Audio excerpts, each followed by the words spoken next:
Not making enough effort to inform my ex about our son's passing. When I was 28 years old, I discovered I was going to have a baby with my partner, who was also 28. We had been together for 4 years. At first, I wasn't sure if I wanted to have the baby because I was really excited about opportunities at work. But after talking a lot with my partner, we decided to have the baby. When I was about halfway through the pregnancy, around 20 weeks, just after finding out the baby's gender, my partner disappeared. I couldn't reach him at all. He wouldn't answer my calls or messages. I got worried and contacted his mom. She told me he had moved back in with her and was feeling overwhelmed. He kept sending money for bills, but he didn't talk to me. I even went to his mom's house to find him, but he wasn't there. Around 27 weeks into the pregnancy, I gave up trying to contact him. I stopped crying and just focused on preparing to be a single mom. I bought everything the baby would need over the next few weeks and set up the nursery. At 31 weeks, I started feeling pains, but I thought they were just normal.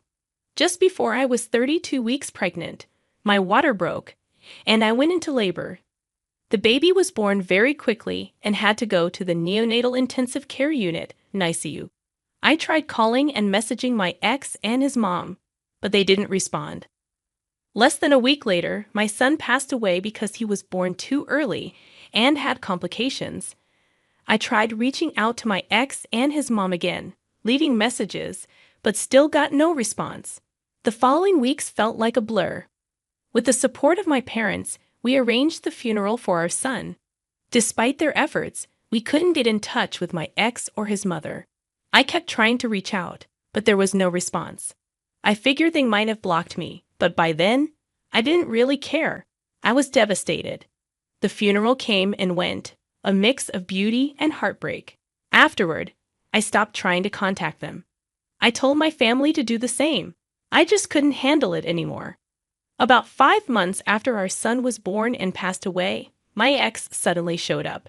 He let himself into the apartment. I wasn't there at the time, but when I returned, he was immediately confrontational. It was clear that the place wasn't prepared for a baby. He demanded to see our son.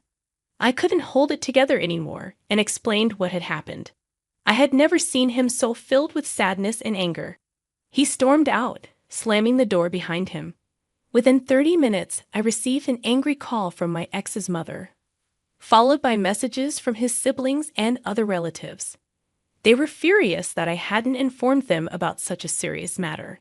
They accused me of hiding it out of spite. Honestly, I didn't hide anything on purpose. I tried my best to let them know, but I reached a point where I couldn't keep trying. It's been almost 3 weeks of them being cruel to me. During a conversation with my sister over the weekend, she said, to be fair, it was a bit rude not to keep trying. They deserved to know. Was it wrong of me? I did my best to let him know, but I was struggling so much too. I lost my son as well. Am I in the wrong? Should I have done more? Edit. Thank you all for your responses. I apologize for not replying to any. Reading them has been difficult. Honestly, I plan to have a few bottles of wine, read your kind words, and cry myself to sleep. Going through this again by writing it out has been tough. Unfortunately, I can't change the locks. My landlord said no. But my lease ends on June 12th, and I already have a new apartment to move into. Thankfully, my dad has been able to cover the cost of a private therapist, and I have another session scheduled for Tuesday. Story 2. Would I be wrong if I chose to go on vacation instead of attending my brother's wedding? My brother Tom, who is 36 years old, and I, who am 26, haven't had a very strong relationship. Because of our age gap, we didn't spend much time together, and by the time I was old enough to have a personality, he had already moved out. For the past 2 years, my brother and his fiancée, Sarah, who is 32, have been planning their wedding. It's set for September. They asked me to be a bridesmaid. I thought maybe they asked me just to be polite since I'm going to be Sarah's sister-in-law soon, but I took it seriously anyway. I've been a bridesmaid for the past 2 years.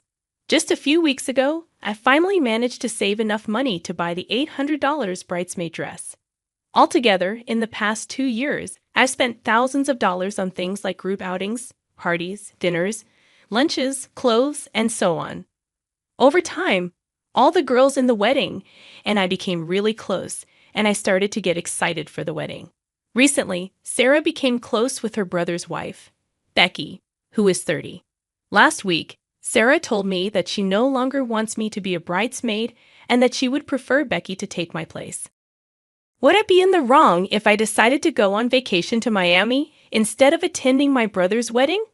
It was tough when Sarah, his fiancée, decided to replace me as a bridesmaid with her friend Becky.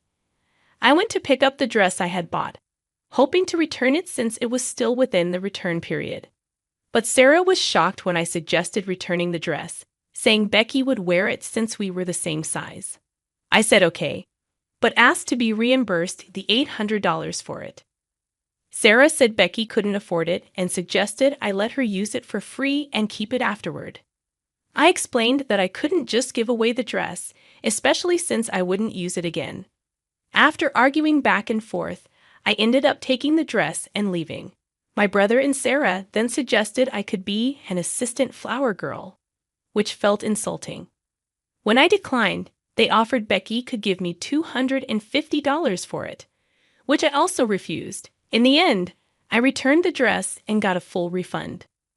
I told them that while I understood it was their wedding, they were being disrespectful, and I didn't want to deal with it. I decided not to attend the wedding. Today, my coworker offered to sell me a half-price plane ticket to Miami, where I could hang out with her for a week. The only catch is, it's during the same week as my brother's wedding. So, would I be wrong if I chose to go party in Miami instead of attending my brother's wedding? Story 3. Am I wrong for telling my son he can't stay with me after finding out why his wife kicked him out? I don't think I'm wrong. My daughter-in-law is pregnant with my first grandchild, but she's having some health issues with her pregnancy. It's dangerous for her to have sex because of a condition called placenta previa. But despite this, my son decided to cheat on her. She found out and rightfully kicked him out of their house. He came to stay with us, saying she was just being overly emotional because of her pregnancy. Whenever he called her, they would argue.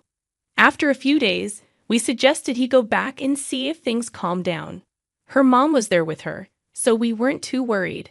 But when my wife called to check on her, she told us what really happened. I was furious. When my son came home from work, I told him he needed to leave. I didn't want to be around him right now, and I didn't want him in my house. My wife thinks I'm being too harsh. She says I should give them a chance to sort things out. But I can't even stand to look at him. I don't want someone so foolish in my home. My wife and I are still arguing about it, but I'm sticking to my decision. Story 4. Am I wrong for not including my sister-in-law in photos during my bachelorette party because she wore white? I'm getting married, which is super exciting. My brother John asked me to make his girlfriend Sarah a bridesmaid. He wants her to feel more connected to our family because he's planning to propose to her soon. I wasn't thrilled about it because Sarah can be a bit snobby. She once made fun of me for shopping at a big box store instead of a fancier place. But I love my brother, so I agreed to include her. Here's the problem. On the last night of my bachelorette party, we planned to have a fancy dinner that we all saved up for. Sarah said she had an emergency work meeting and told us to go ahead without her, even though the restaurant was close to our hotel. Guys, when Sarah showed up, I was shocked. She was wearing a white, sparkly dress with sequins and a tulle skirt, topped off with a tiara. When we planned the trip, my maid of honor, MOH, had made it very clear that everyone should wear pink so we could take a cute photo together at the restaurant. I'm not kidding. Her outfit looked so much like a wedding dress that the waitress thought we were having a joint bachelorette party. I was really upset. So when it was time for photos, I refused to have Sarah in them. She claimed she didn't know about the dress code, but I told her it's just common sense not to wear something that looks like a wedding dress to someone else's bachelorette party. Plus, she was in the group chat where we discuss outfits. And she even made comments about someone else's outfit, so I know she knew. All my friends supported me and made sure Sarah didn't get in the photos. But when we got back, she complained to my brother, saying we bullied her at my party and left her out on purpose. She was mad because a lot of people noticed she wasn't in the photos, and I didn't hesitate to explain why. Now my brother's really upset because she's been crying and complaining nonstop. They're so mad that they're even skipping Father's Day brunch, making the situation worse. I'm starting to feel guilty because my mom told me they're fighting a lot now. I'm not sure if I'm being unreasonable here. My brother called me a bridezilla, but I feel like Sarah was trying to ruin my night.